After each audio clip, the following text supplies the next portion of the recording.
रामकृष्ण हरी.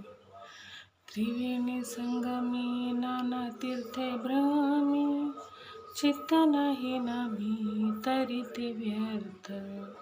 नामासी विन्मुख तो नर पापिया, हरी विन धावया न पावे कोणी. पुराण प्रसिद्ध बोलिले वाल्मिक, नामे तिन्ही लोक उद्धरती. ज्ञानदेव म्हणे नाम जपा हरीचे, परंपरा त्याचे कुळ शुद्ध. हरिपाठाचा हा 10वा अभंग.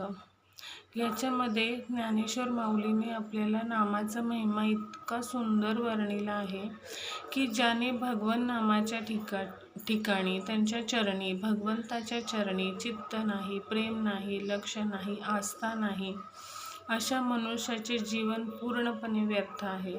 आणि त्या व्यक्तीने त्रिवेणी संगमामध्ये जरी स्नान केले तरी सुद्धा त्याचे पाप धुतली जाणार नाहीत आणि ते सर्व व्यर्थ होतं.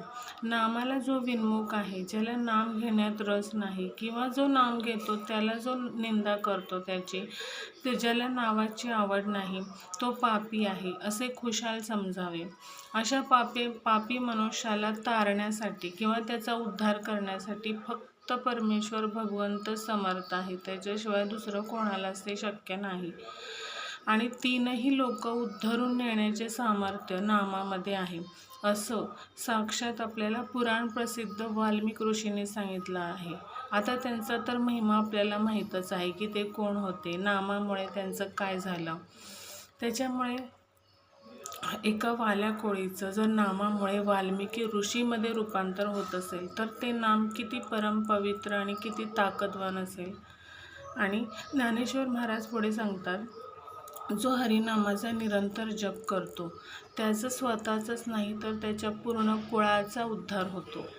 म्हणून हरिपाठ करा, नामस्मरण करा. नमस्कार.